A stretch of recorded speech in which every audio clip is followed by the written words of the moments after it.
Bom dia, pessoal. Tudo bem? Meu nome é Lourdes Lane, eu sou daqui do Programa de Plantas Medicinais, eu estou no doutorado. Os meus orientadores são o professor José e a professora Susan, né? Agradecer a presença deles aqui também.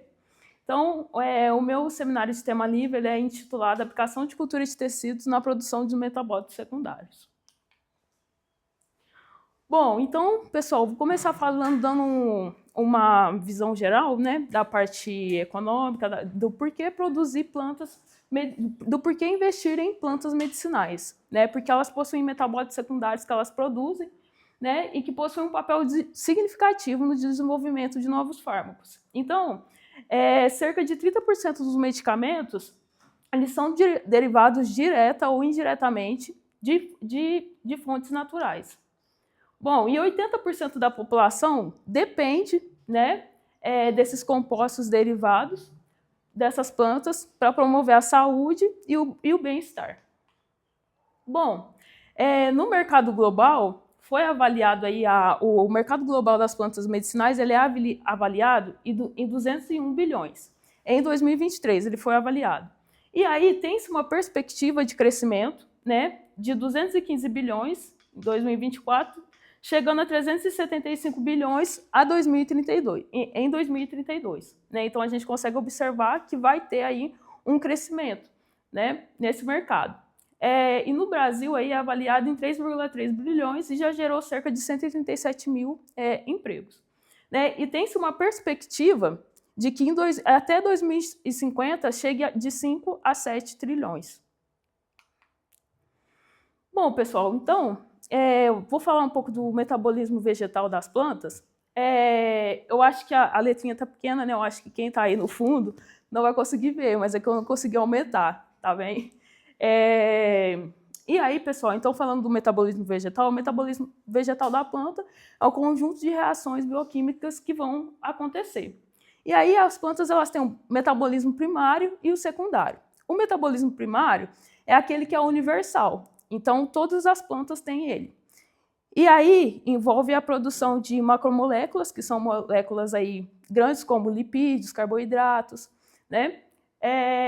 E esse metabolismo primário ele é essencial para a sobrevivência da planta, que vai tá dentro desse metabolismo, a fotossíntese, a respiração, e é no metabolismo primário que ocorre a produção dos precursores para que ocorra o metabolismo secundário, ou também chamado de metabolismo especial. Então, no metabolismo primário, com a fotossíntese, tem a produção dos açúcares, né, da glicose, que vai ser utilizada depois como precursor aminoácidos e o acetil-CoA.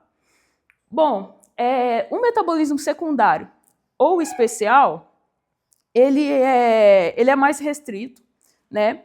Ele não é produzido por todas as plantas, a composição é diferente de planta para planta, ele não é essencial para a sobrevivência da planta, né? Então é um composto que a planta vai produzir para ela poder se adaptar ao meio ambiente em que ela está vivendo. E aí existem vários fatores bióticos e abióticos que vão influenciar a produção desses metabólitos secundários. Os abióticos, a gente tem aqui os fitopatógenos, os herbívoros. Competição também pode estar ali influenciando o aumento da produção desses compostos. Os abióticos têm a luz, então se a planta receber muita incidência ali de luz solar, ela não consegue sair correndo, né, porque é um ser cesso que vai ficar preso ali. Então ela precisa produzir compostos fotoprotetores que vão proteger ela da luz solar. A temperatura também vai causar esse aumento, disponibilidade hídrica, nutrição, a salinidade, algum estresse que ela passar ali que aumentar, né, o estresse oxidativo dela, seja ocasionado por metais pesados.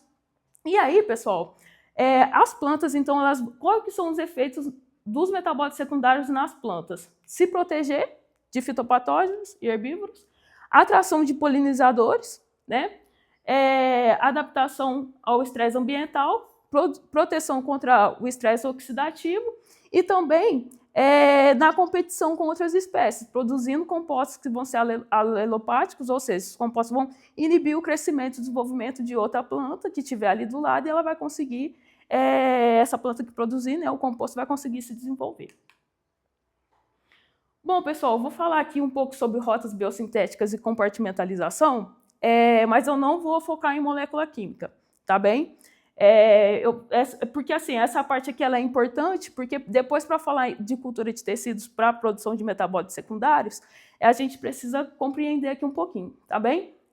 Então, existem rotas metabólicas de alguns compostos que elas são muito complexas, porque elas são muito compartimentalizadas, né? E assim, a rota metabólica ela não ocorre em um lugar só da célula, e às vezes ela não ocorre em um órgão só da planta. Então, numa visão aqui geral, os precursores, né, das rotas metabólicas vão começar a ser produzidos ali na fotossíntese, né, dentro do cloroplasto, e aí depois, quando esses precursores eles tiverem sido produzidos, eles podem ou sair ali de dentro do cloroplasto ou ali dentro do cloroplasto por ação enzimática ser transformados em outros compostos que serão intermediários, até chegar lá no composto ativo de interesse. E aí, pessoal, essas transformações elas vão ocorrendo quando vai passando por outros compartimentos que são as organelas celulares, né, presentes ali dentro da célula. Aí eu vou falar aqui de forma um pouquinho mais detalhada, que é assim, a compartimentalização em nível celular, ela vai ocorrer aqui, ela vai começar a ocorrer então, né, lá no cloroplasto, e aí o composto ele pode sair de dentro do cloroplasto, e aí aqui no citoplasma da célula vai ter enzimas especializadas para transformar esse composto. Então os compostos eles vão sendo transformados, né? Aqui, e aí o que acontece? Pode ser que, por exemplo, esse composto aqui intermediário 2, ele precisa entrar dentro do retículo endoplasmático, porque lá dentro vai ter a enzima específica para transformar esse composto em um outro composto intermediário. E aí, esse composto ele pode ir para dentro do vacúolo, onde ele vai ser armazenado, né? Então, o princípio ativo ali, ele já pode estar pronto de interesse e ser armazenado dentro do vacúolo. Se ele ainda não estiver pronto, ele também pode ser transportado para ou alguma outra região da célula ou para algum outro tecido, onde vai ser produzido ali o composto final, o princípio ativo de interesse. E aí, pessoal, aqui em nível tecidual, começa então aqui na folha, né, ser produzido ali. E aí, se ele não for ficar armazenado dentro da folha, não é porque o composto ele é produzido num órgão da planta que ele vai ser armazenado ali. Às vezes a estocagem dele vai ser em outro órgão da planta. E aí o que acontece? Ele vai sair então daqui de dentro da folha, ele vai ser transportado, vai passar pelo floema aqui, né, que dei aqui na imagem. Passando pelo floema, ele vai descer até, por exemplo, a raiz. Se for um composto que ele fosse armazenado na raiz, ele vai chegar lá nas células do córtex da raiz e lá, se ele ainda tiver como composto intermediário, terão enzimas lá específicas para transformar ele no princípio ativo ali de interesse. Se ele já chegar lá como um princípio ativo de interesse, ele vai para dentro do vacúolo e vai ser armazenado ali. Bom, pessoal, aqui é um exemplo da rota metabólica da Catharanthus. É só um exemplo, tá, pessoal? Para mostrar essa questão da compartimentalização, porque ela é muito importante lá na cultura de tecidos. E aí é necessário também que a gente entenda um pouco da rota e onde ela é produzida e estocada. Então aqui a gente consegue observar que é uma rota bem extensa e que ela vai ocorrer uma parte dentro da folha e a outra parte aqui dentro de células específicas da raiz, né? E a vinclastina e a vinblastina, que são compostos muito importantes, né, alcaloides muito importantes dessa espécie, ele vai ocorrer aqui dentro da folha, né? Então vai passar por todas essas transformações aqui. Quando chegar aqui na cateramina, se subir para cima aqui para a raiz, vai virar esses outros dois compostos. Agora, se formar aqui a cateramina e vir aqui para cá, seguir essa rota aqui, vai formar a caterantina e formar a vinblastina e a vinclastina. Essa rota metabólica tem cerca de 30 enzimas envolvidas ali, sendo que tem também cerca de 35 intermediários ali envolvidos. Bom, pessoal, e aí eu vou falar um pouquinho das técnicas de cultura de tecidos para a produção de metabólitos secundários.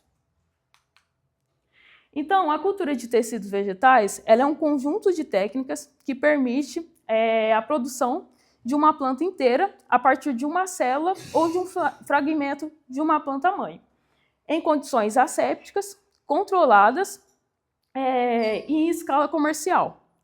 Então, aqui tem uma planta-mãe, a gente vai lá, tira um explante, e aí como que então esse explante ele vai conseguir gerar uma nova planta inteira, idêntica a ela, porque vai ser um clonezinho, a partir da totipotencialidade da célula. E o que é a totipotência? É o potencial que toda célula tem, só que porque ela tem um material genético, então ela tem esse potencial. Porém, nem todas têm essa competência. Então, nem todas essas células elas vão conseguir gerar uma nova planta. Bom, pessoal, e aí eu vou explicar aqui esse esqueminha. Vou só pegar um giz aqui. Bom, imagina uma planta aqui.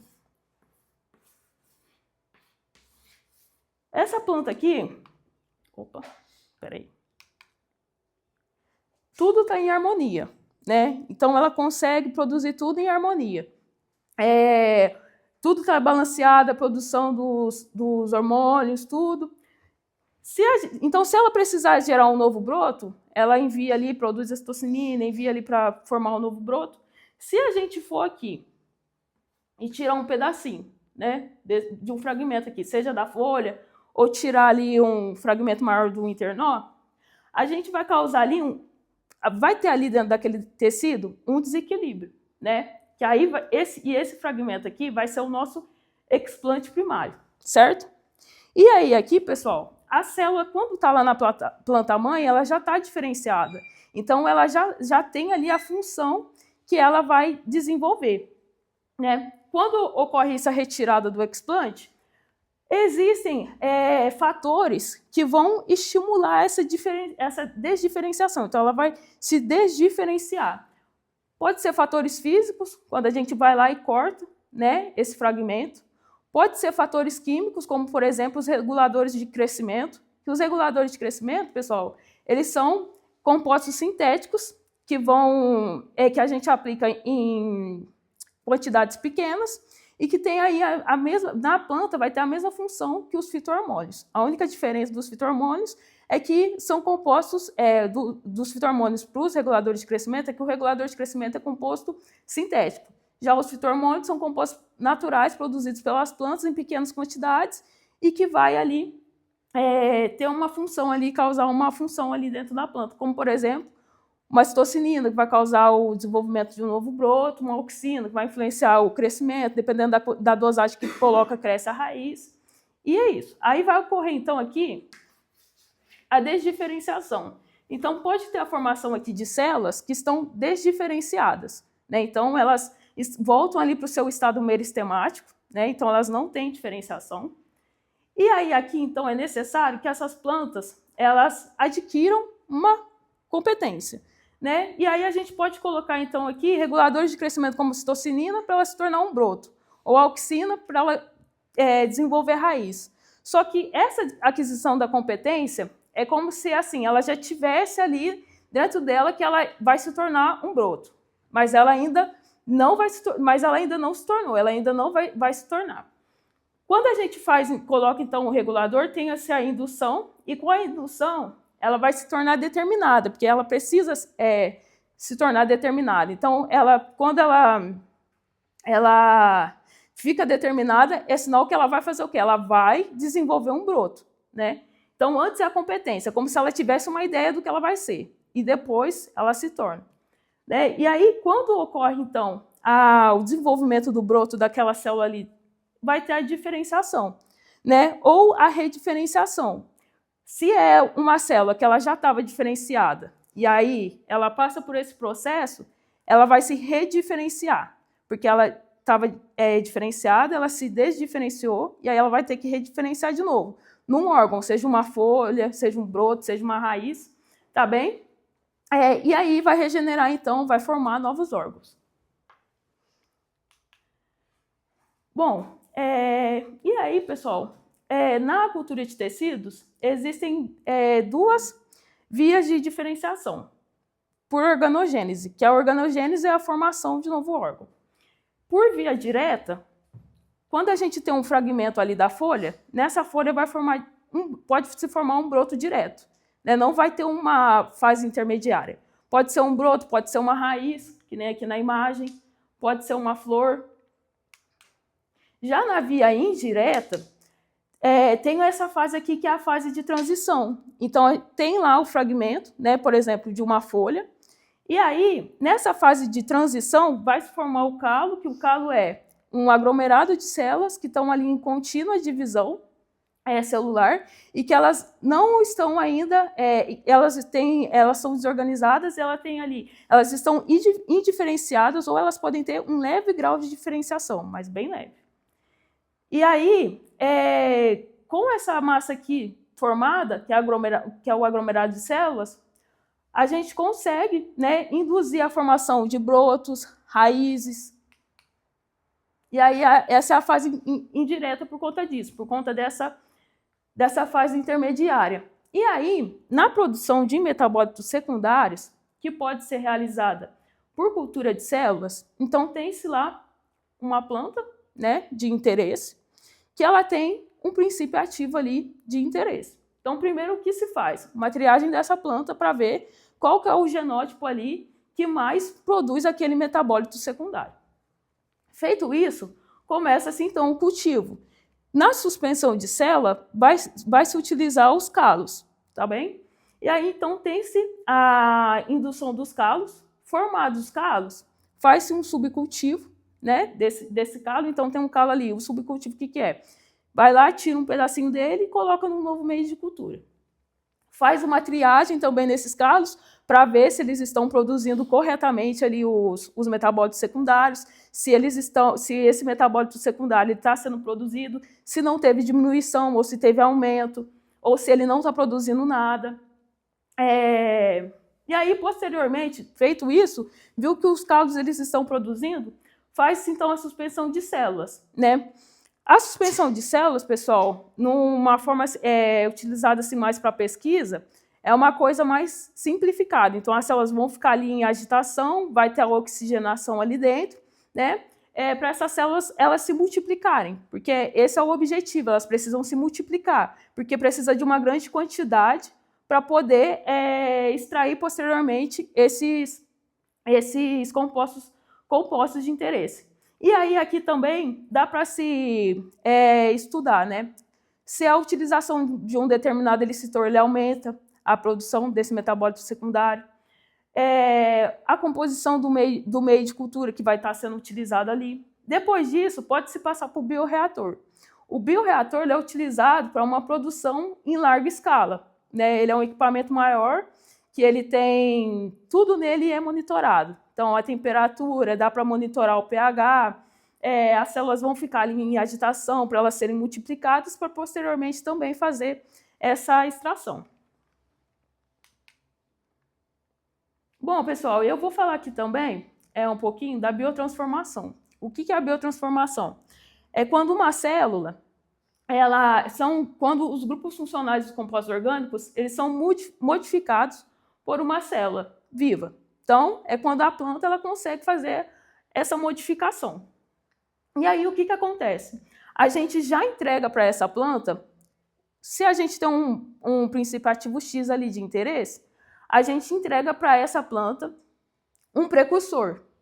E aí, a planta, as células, né, elas vão transformar esse precursor lá no composto de interesse, passando por todas as reações necessárias. Bom, pessoal, eu trouxe esse artigo aqui, que eu achei ele muito interessante, e eles fizeram o quê? Eles selecionaram linhagem de células de digitários púrpuras para ver a capacidade dela de bioconverter a hidroquinona em arbutina. E é um artigo recente. E aí, pessoal, aqui eu coloquei uma foto, né, da Digitalis. E aí, aqui, a gente consegue observar que o quê? A biotransformação ela pode ser um processo muito rápido. Então, aqui eles avaliaram dentro de 48 horas. Quando eles colocavam diferentes dosagens de hidroquinona ali no meio, como por exemplo 4 milimolar, 5 milimolar e 6 milimolar, eles observaram aqui que em 22 horas tinha o pico da produção de arbutina. E que esse composto ele ia sendo diminuído, então ia tendo a diminuição da produção passado aí 40 horas. E aí, pessoal, quando se entrega esse precursor, a planta ela consegue, ela não vai precisar gastar, né, o tempo dela produzindo o precursor. E aí ela já pega aquele precursor pronto e aí ela consegue com mais facilidade produzir ali o composto necessário, né, o composto de interesse. Bom, aqui, pessoal, a gente consegue observar, eles avaliaram em biomassa e no meio líquido também. Então, eles observaram aqui, ó, que na biomassa, e aí eles utilizaram no meio de cultura também diferentes composições. Então, diferentes concentrações de sacarose e usaram a glucose aqui também, a glicose aqui também. E aí, eles observaram que quando colocava 6% de sacarose, tinha-se essa produção aqui de arbutina, 611. E aí eles observaram o quê? Que na maior dosagem aqui de hidroquinona, tinha-se a maior produção aqui da arbutina quando se colocava 6% de sacarose. Já aqui embaixo, da glicose, eles observaram o quê? Que quando se utilizar, eles observaram que ficou mais baixo, né? Mas que quando se utilizava 6% da glicose, tinha-se um aumento nessa produção da arbutina. Então, a planta estava conseguindo fazer essa biotransformação, né, de hidroquinona para arbutina. Bom, pessoal, aqui na cultura de órgãos, que também é uma técnica utilizada, que pode ser de folhas, raízes ou caule, mas o que é mais utilizado é a raiz, né? E por que fazer essa cultura de de órgãos? Porque existem metabólitos secundários que eles vão ser produzidos num órgão da planta, e ali eles vão ficar estocados. Então, ali dentro vai ter as enzimas compartimentalizadas já dentro das células, né? Ela não vai precisar se deslocar para outra parte da planta. Então, cultivando, por exemplo, só a raiz, a planta, aquelas raízes que a gente obtiver, vai ter o princípio ativo de interesse, porque ali dentro tem as enzimas necessárias para fazer a biossíntese do composto. E aí, pessoal, tem as raízes pilosas também, que é quando tem aí, né, a transformação dessa raiz, né? Então, insere nela ali o gene, né, da Agrobacterium rhizogenes. E aí essas raízes, então, elas crescem mais e elas conseguem produzir os metabólitos secundários e não precisa adicionar regulador de crescimento, que ela vai ter um maior crescimento. E aí também causa o quê?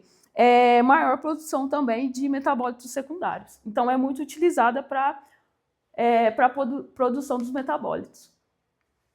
Bom, existem alguns fatores que eles aumentam a produção dos metabólitos, como, por exemplo, a seleção das linhagens. Então, tem que se selecionar ali linhagens de células que elas têm uma alta produtividade. Então, quando está ali começando a fazer aquela produção de calos, faz-se essa triagem para ver ali qual que é que está produzindo mais. A composição do meio de cultura. Então, será que tem um macronutriente que vai aumentar essa produção? Um micronutriente que vai aumentar essa produção? Os reguladores de crescimento, eles também podem auxiliar nesse aumento. A luz e a temperatura, né, porque existem algumas enzimas que elas podem ser inibidas ou elas podem ser ativadas com a questão ali da luz, e aí aumentar essa produção. Por exemplo, a luz na qualidade, por exemplo, a luz azul ou a luz vermelha pode estar tendo essa atuação. O uso de elicitores, né, que os elicitores abióticos ou bióticos, eles podem também causar esse aumento, devido a eles causarem um estresse ali na planta, e aí ela no tecido, né, e aí ele começar a produzir mais. A biotransformação e a estabilidade genética. Bom, pessoal, aqui eu tenho 14 vantagens que são exclusivas aí da produção dos metabólitos secundários com cultura de tecidos. Tem aqui a questão da primeira que eu vou falar, independência geográfica. Então, em qualquer lugar, né, do mundo, dá para se produzir, por cultura de tecidos, aquele composto de interesse. Porque não precisa se ir lá produzir a planta. Então, se a planta é uma planta que não vai crescer ali, não tem problema. Porque não precisa colocar ela ali no meio ambiente para ela poder se desenvolver. A sazonalidade. Então, a sazonalidade ela também não vai influenciar, porque como a gente cultiva dentro de um laboratório, com todas as condições ali próprias para aquele cultivo, como temperatura, umidade, luz, fotoperíodo, então essa sazonalidade não vai influenciar. Pode ser inverno, pode ser verão, vai conseguir produzir esse composto sem ter alterações. Porque a gente sabe também que a sazonalidade ela pode alterar a composição. Então, pode ser que o princípio ativo, no verão, tenha uma diminuição da produção dele. E no inverno tem esse aumento. Então, não tem essa interferência. O crescimento ele vai ser uniforme, porque todas as células ali elas vão ser clonezinhos e elas vão conseguir ali produzir da mesma forma. Aqui é uma produção mais limpa, né? Então, não vai se ter a utilização de herbicidas, de pesticidas. A extração ela é menos complexa do composto e também pode ser utilizado para auxiliar na conservação de espécies ameaçadas de extinção. Bom, e os fatores que limitam? O custo inicial para construir, né, o laboratório e todos os equipamentos, tem um custo inicial muito bem elevado, então é uma coisa que limita. A variação somaclonal, então tem que se tomar cuidado com a variação somaclonal, por quê? Se tem um calo ali e fizer muitos subcultivos, ele vai começar a ter essa variação somaclonal. Então, vai diminuir a produção dos metabólitos secundários. E isso não é interessante. Então, tem que ver ali qual que é a melhor quantidade de subcultivos para não se ter essa variação somaclonal, para não se ter esse declínio de produtividade. Aqui, pessoal, é a dificuldade de escalonamento. Então, é a dificuldade de passar isso para os bioreatores, né? As rotas biogenéticas desconhecidas. Então, tem que se conhecer as rotas para poder fazer aí essa produção. A baixa expressão gênica pode ser que as células ali dentro da cultura de tecidos, ela vai ter uma baixa expressão gênica devido, às vezes, à falta de alguma enzima. O acúmulo de produtos indesejados e a síntese específica em órgão ou tecidos, porque existem algumas plantas que é específico ali onde vai acontecer ou uma transformação de um composto intermediário, porque é ali que tem a enzima, para depois ela ir para outra parte da planta. Espera aí, gente. É isso aqui. E aí, pessoal, agora eu vou entrar mais na parte prática, né, das biofábricas que já existem, né, e que elas são utilizadas para a produção desses compostos. Então, eu trouxe aqui alguns exemplos para vocês, só para a gente ter uma ideia de que isso já é feito, né? Mas, será que é viável a produção de metabólitos secundários por cultura de tecidos? Sim, é viável, mas para ser viável, o princípio ativo que se tem interesse, ele tem que ter um alto valor agregado, né? Então ele tem que ter um valor bem alto, senão não vale a pena, tá? Difícil de cultivar, então se o crescimento dessa planta ele é mais lento, né? Se ela está correndo riscos de extinção, e aí tem como então cultivar ali essas células que vão produzir esse composto de interesse sem perturbar a população natural. Porque aí não vai ser necessário ir lá naquela planta que está ali no ambiente ali, coletar essa planta para fazer a extração. A gente consegue fazer essa extração, né, do que ser produzido ali em cultura de tecidos. Quando a síntese química do composto ela não é economicamente viável, né, devido à complexidade das estruturas, né, devido à complexidade das estruturas, às vezes da rota metabólica. Então, a cultura de tecidos ela é uma fonte renovável que pode ser utilizada, né, e confiável para a produção de produtos importantes para a indústria farmacêutica, para a perfumaria, para a cosmetologia e para a indústria alimentícia também.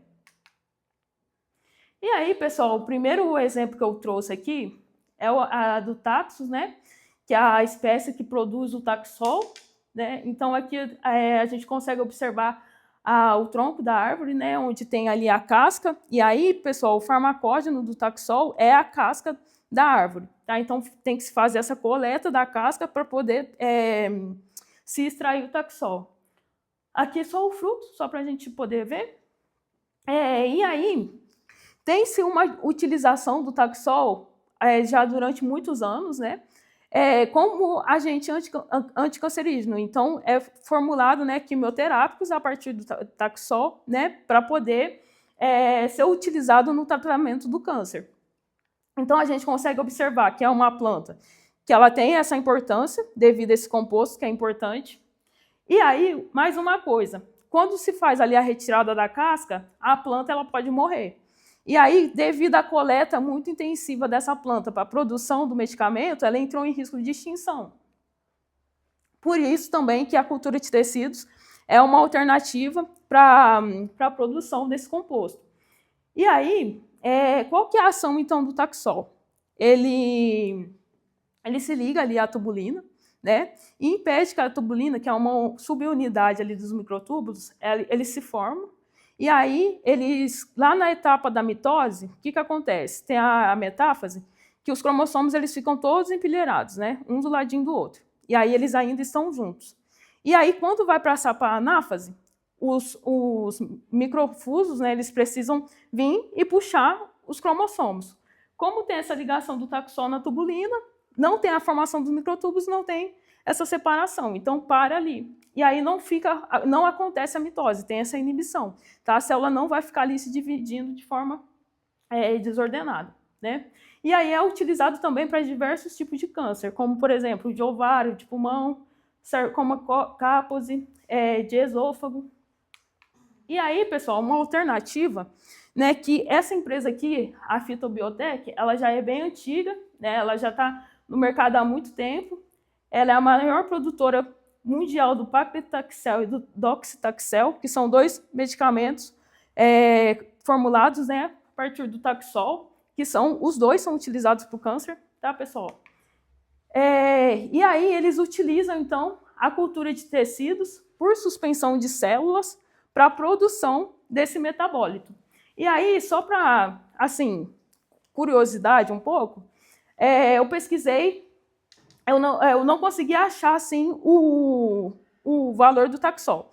Mas, lá em 2011, mais ou menos, o custo era de $600 mil. Tá? Então, é um produto assim, de um valor bem alto. Né? Então, 1 quilo custava $600 mil. Hoje eu não sei quanto custa, porque eu não consegui achar. E aí, pessoal, um produto de valor agregado muito alto. A gente consegue observar aqui que uma ampola é uma ampola só, tá, gente? R$500, dependendo da dosagem. Se for 30 miligramas, se a dosagem, enquanto mais aumenta a dosagem, mais caro fica, podendo chegar até mais de R$4.500. Bom, e aí o que eles fazem, então? Eles vão lá, né, coletam o explante da planta, faz aqui a produção por calos, então eles produzem os calos, faz a produção ali em suspensão de célula nos bioreatores para depois fazer aí a extração desse composto. Bom, pessoal, um outro exemplo é a Panax ginseng. O princípio ativo é o ginsenosídeo. O farmacógeno é a raiz. Então, a compartimentalização ali do ginsenosídeo vai estar na raiz. Por isso que produz o órgão específico, tá bem? E a atividade medicinal. Tônico promove a saúde e a longevidade. Aqui, pessoal, é um esqueminha. Dá para produzir por organogênese direta as raízes ou então por calos. Na obtenção desses calos,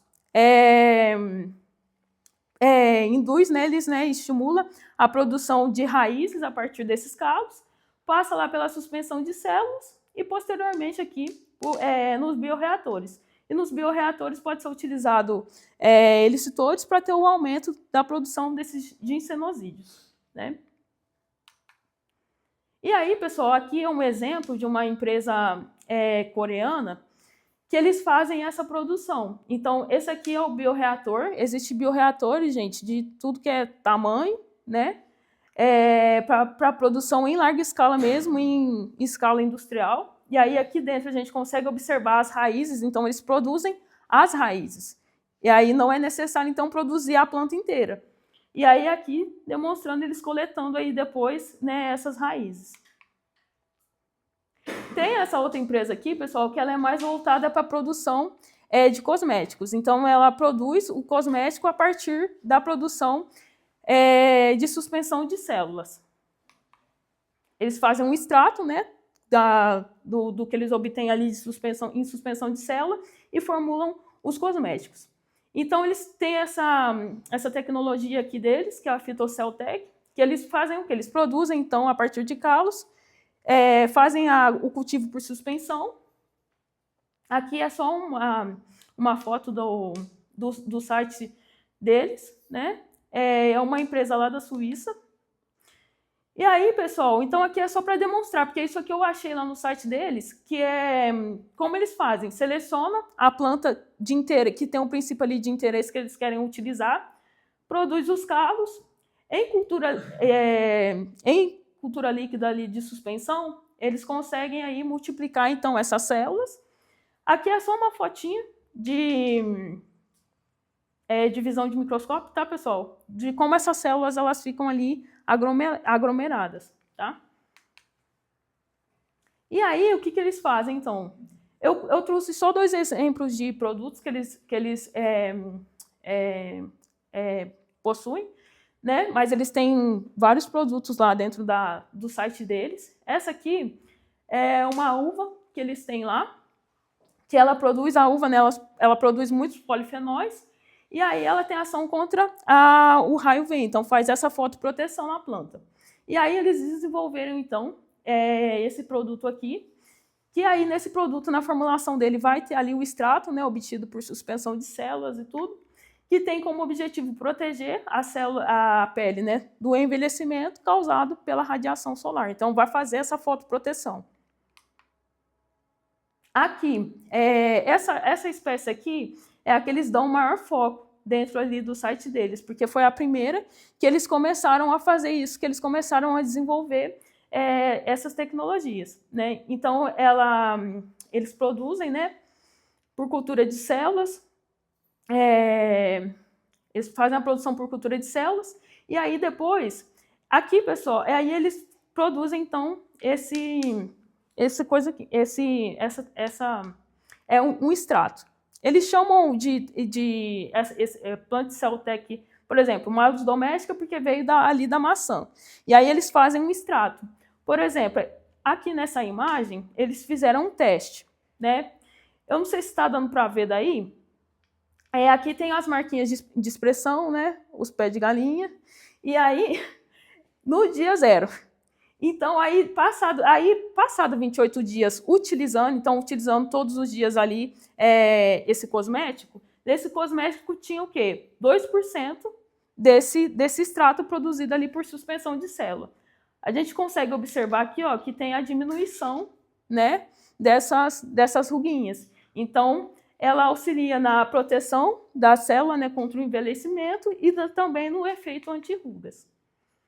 Essa daqui, pessoal, ela é mais voltada para a parte alimentícia, nutracêutica.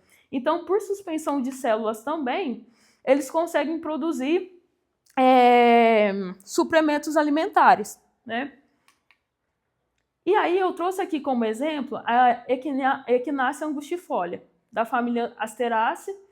A origem dela é a América do Norte, e propriedades anti-inflamatória, antiviral, antibacteriana. O extrato dela, né, é rico em compostos polifenólicos que vai auxiliar aí na defesa da planta contra patógenos e a radiação. E aí, Isso aqui é um exemplo que eu peguei, né, do site deles, que é um produto que eles produzem a partir dessa espécie. Então, eles produzem ali por suspensão de célula, faz a liofilização ali desse material, e aí eles vendem, né, como suplemento alimentar, que vai ter aí a ação antioxidante. Bom, essas aqui foram as minhas referências. E muito obrigado, gente. Acabei.